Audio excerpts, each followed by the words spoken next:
They laughed the loudest the day my father told the room, "Chloe Sanders will never survive where real pilots belong." No one defended me. Not him. Not the men who had trained beside me. Not the people who knew exactly what I had lived through. Their silence cut deeper than the words.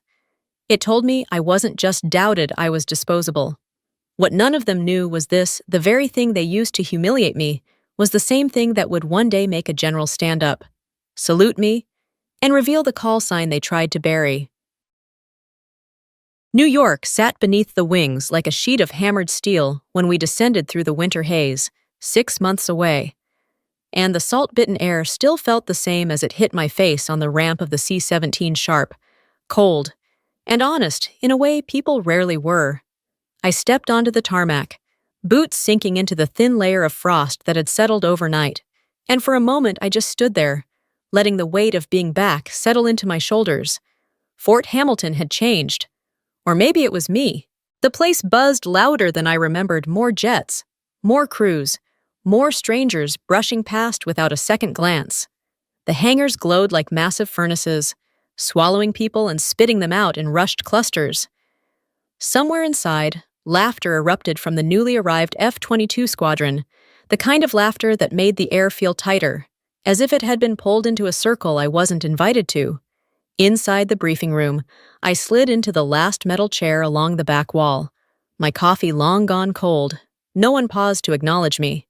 They rarely did. To most here, transport pilots blended into the background, a necessary but forgettable blur. Evan Ryder caught my eye from across the room. That faint, unreadable half-smile told me he recognized me before he pretended he didn't. I looked toward the wide glass pane beside me. My reflection stared back, slightly distorted, softened by the fluorescent light overhead, a reminder that returning didn't necessarily mean belonging. I was home, just not the kind that lets you breathe. By the second morning, I'd settled back into the rhythm of the base, the kind that never truly slows down. I walked into the operations center, expecting nothing more than the usual chaos: coffee-stained reports, clipped conversations, and exhausted analysts staring at too many screens.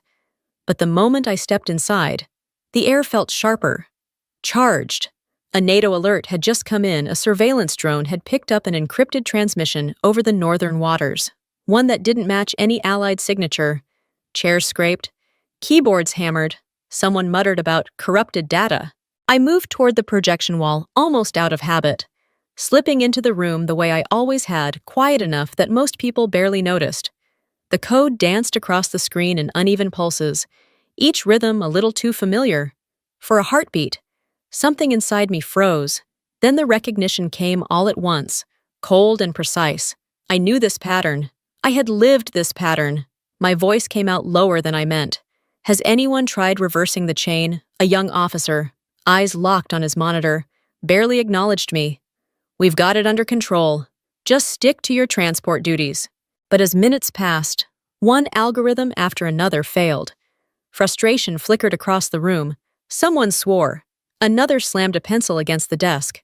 I stepped closer. No invitation, no permission. The code shifted again. My mind moved on instinct, counting intervals, tracing the hidden cadence beneath the interference. I stripped away the noise layer by layer until the message cracked open. Not a mistake, not a glitch. A deliberate signal built on the exact architecture I'd once worked against in a mission no one dared mention. The room fell into a strange hush behind me. When I stepped back, Evan Ryder was in the doorway, staring as if he'd just stumbled onto a puzzle piece he didn't know he was missing. Surprise wasn't the whole of it. Suspicion always arrives just a second later. He took a slow breath. "Where'd you learn to do that?" "Sanders." I kept my eyes on the console, grounding myself. Not here. It was all I would give him. All I could give. But the shift in the room was immediate. Conversations dipped into whispers. Heads turned. People who had never cared enough to look at me twice were suddenly watching. And even before I left the ops floor, I knew word would spread. It always did. Night had already settled along the coast when the order came through the secure line: report to General Hartman's office. Immediately. For a moment I wondered if it was a routing mistake. The general didn't summon officers like me, but the message repeated, And soon, I found myself standing outside his door, heart ticking a little too fast. Inside, the room glowed in muted blue from a tactical map sweeping across the far wall. Hartman didn't waste time with greetings. He slid a black folder toward me, thin, heavy, unmistakable. Resting on top was a silver insignia I hadn't seen in years, one tied to a version of myself I'd buried long before anyone here met me. His voice broke the silence. The signal wasn't random. They're back. The floor felt as if it tilted beneath me. He didn't need to explain who he meant. The past I'd been dragging behind me had finally caught up. He leaned forward, lowering his tone. I know the unit you once belonged to, and I know what happened to it. My pulse thudded hard enough to echo in my ears. That information was supposed to be locked away forever. He tapped the folder again. Your last mission isn't finished. The walls seemed to close around me. All the things I'd sworn I would never return to shifted under my feet. Hartman stood straighter, his silhouette cutting through the blue light. When the time is right, I will call you by the name you once answered to. The unspoken title hovered in the air heavy. Waiting. I wasn't ready to hear it, but readiness didn't matter. The past had already found its way back. Tuesday marked the first full simulation of Northern Eagle, the kind of scenario that usually boosted confidence rather than broke it. The F-22s took the lead as the blue team, while our transport group stood by in support roles, meant only to simulate emergency extraction and supply drops. From the TAC Ops floor, I watched their radar signatures slice across the screen. It took less than a minute to see the problem. They were flying hungry, reacting to every flicker instead of interpreting the field. Electronic warfare punishes that kind of flying. 7 minutes in, the first aircraft was flagged as compromised. By 12, the blue team had collapsed entirely, 2 marked down, one drifting outside the safe corridor like he'd flown straight into a trap. The whole map bled red, and the room erupted. Someone cursed. Someone else smacked a console. Even the lights felt harsher. I pressed my fingers against the metal edge of the screen. Their failure felt like déjà vu, an echo of a disaster I had never outrun. That was when Evans stormed in, heat rolling off him as he jabbed a finger in my direction. You loaded the wrong tactical support files. That's why they got shredded. My jaw tightened. Support files don't pull triggers. Aiden Clark shoved forward, face flushed, voice dripping contempt. There she goes again, acting like she knows more than actual combat pilots. A muted comment behind them cut through their noise. I didn't need to hear the whole thing. The tone said enough. I ignored it. I focused on the radar instead, because they're faint. Shifting was a distortion I recognized instantly, not a system hiccup, not pilot error, a decoy pattern, one I had seen before, in a place no one here had clearance to discuss. I leaned toward the radar operator, lowering my voice. Do you see that tailing interference at 213? He glanced up, eyes narrowing. Only high-level tactical pilots catch that. I didn't answer. The truth sat heavy in my chest. The shouting around me grew louder, but the distortion said more than any of them could. Someone had manipulated the simulation, and whoever it was knew exactly what they were doing. Evan closed the distance between us, frustration twisting his expression. Stop pretending you understand warfare. My reply came out calm. Too calm. I understood it long before this room ever did. The silence that followed cracked through the air like a pressure shift. For the first time, they didn't know how to look at me. By afternoon, the hallways had quieted, but the tension hadn't.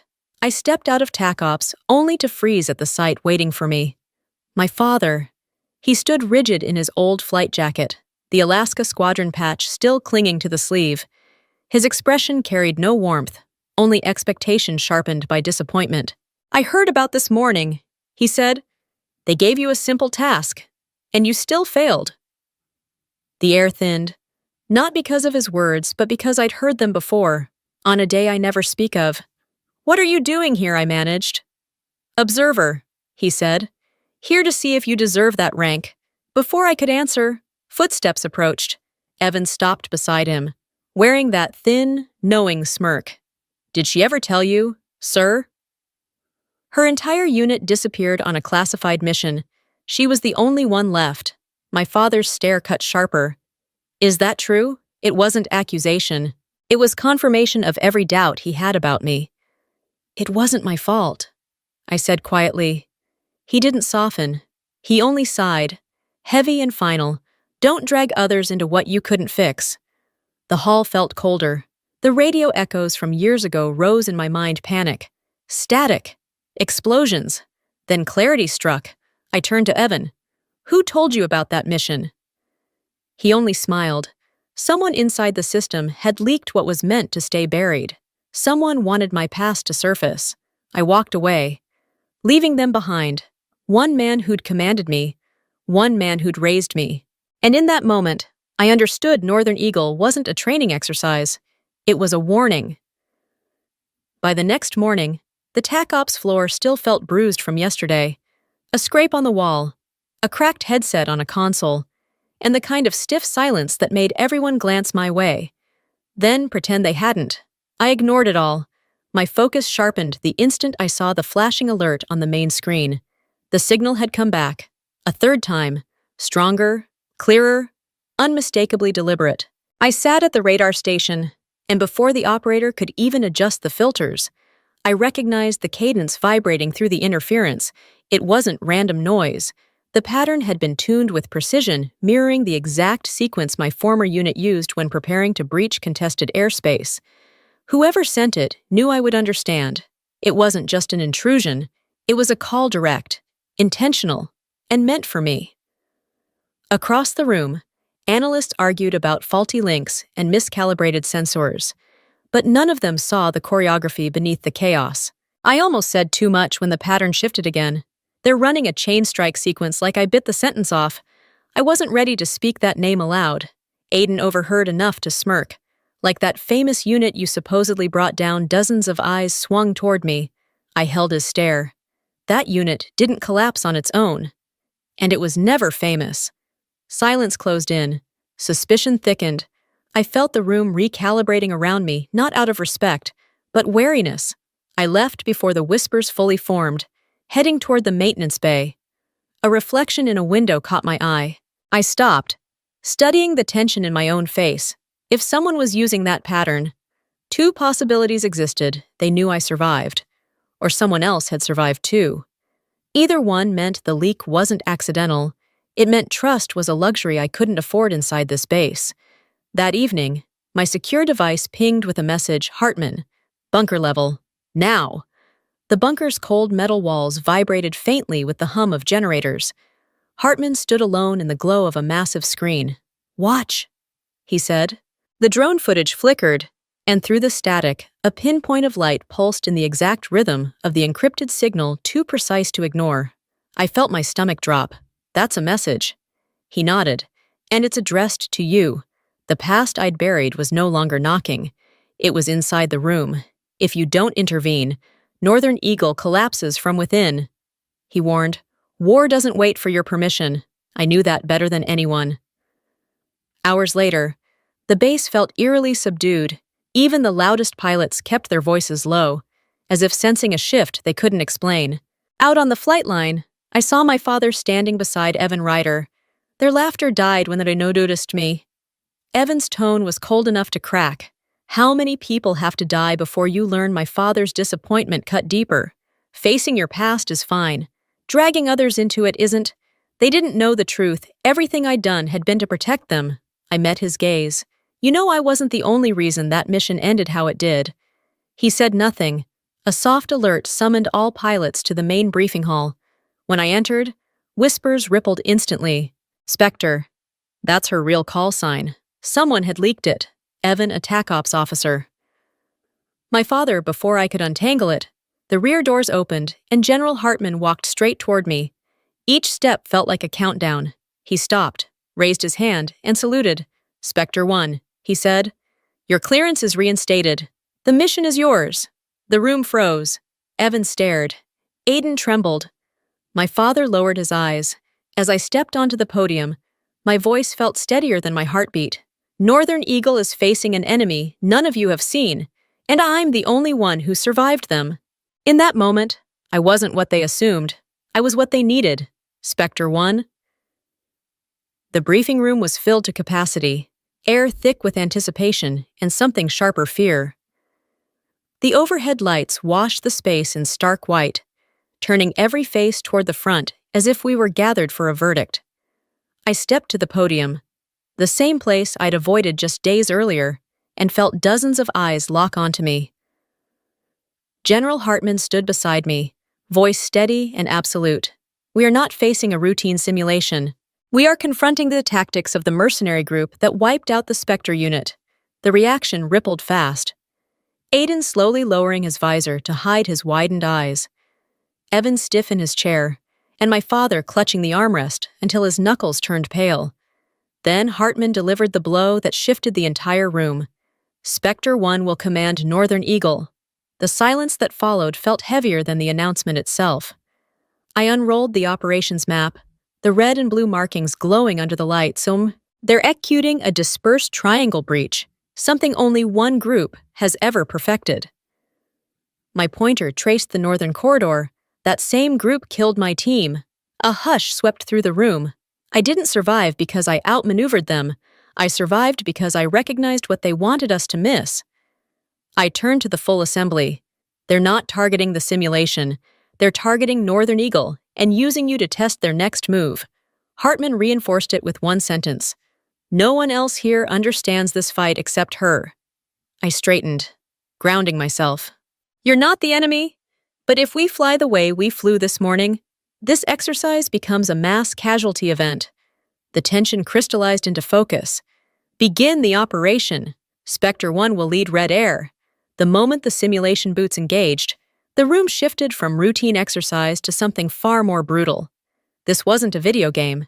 This was electronic warfare rendered with enough accuracy to bruise your mind, if not your body. Red Air, my team, took formation as the aggressors. Blue Air, led by the F-22s, held the defensive line. They still didn't realize what I was about to show them. I wasn't recreating an enemy tactic. I was recreating the one that had ended my unit. The sky lit up with simulated heat signatures as we closed distance. 12 minutes was all it took for the cracks to show. Evan's jet was the first to be tagged and knocked out of the scenario. Aiden drifted off formation, losing his wingman slot entirely. Blue Air's communications scrambled into static, their radar smeared with layers of crafted interference. Every move they attempted was met by a counter they'd never seen before. Aiden's voice cracked over the radio. We're being set up. She's using banned tactics. My response stayed level. The enemy doesn't follow rules, not the ones you're used to. I slid in behind him, holding his tail for a punishing 40 seconds an eternity in combat. Then, calm and deliberate, I released the shot. Check your 6. Lieutenant. Aiden blinked out of the sim. Evan fell shortly after. A third pilot disappeared a minute later. Blue Air collapsed exactly the way that mercenary group had intended all those years ago. When the simulation ended, the debrief hall felt colder than the bunker. I dimmed the lights and pulled up the radar footage, letting the patterns speak for themselves. This isn't cheating. This is real combat. And if today had been live, every one of you would be gone. I marked the returning signal, the one that had followed me like a shadow since the drill began. They're testing Northern Eagle, and they're making sure I see it. I let the cursor hover over the pulsing pattern. This isn't random interference. It's a reminder meant for the only survivor. My eyes met my father's across the room. Me. He looked away, hands clasped, stripped of every argument he'd ever thrown at me. Cheat. Hartman stepped forward, voice carrying through the stunned silence. Without Specter One, the breach would have happened in the first phase. The room fell still enough to hear the air conditioning hum. The truth was no longer hiding, not in the signals, not in the sky, and not in me. By nightfall, the base had quieted, its earlier chaos reduced to distant echoes. Along the flight line, the C-17s rested under pools of amber light, their shadows stretching across the concrete like calm giants waiting for dawn. I walked the painted center line slowly, letting the cold New York wind push against me, filling my lungs with the familiar bite of jet fuel and ocean air. Evan and Aiden stood off to the side. No remarks, no bravado, just two men humbled by the truth. They dipped their heads, a silent acknowledgement, an apology neither one seemed able to voice. My father waited near the perimeter fence, his flight jacket whipping in the wind. He parted his lips as if to speak, then closed them again. Whatever he wanted to say wasn't ready. And I no longer needed to pull it from him. I didn't approach. I didn't retreat. I simply stood between what I had been and what I was becoming. General Hartman found me there and handed me a blue folder. Its weight familiar. NATO had issued New Orders Electronic Warfare Command, Rapid Deployment. His voice softened in a way I hadn't heard before. They need Specter One. I turned toward the aircraft ahead of me. The same model others once dismissed. The one that had carried me through battles and back into myself. My fingers brushed the silver insignia in my pocket, its edges warm from my hand. Climbing the ladder, I paused at the top and looked back at Fort Hamilton one last time. I am Chloe Sanders, and I am Specter One. The engines roared to life, the hatch sealed, and the future opened beneath my wings.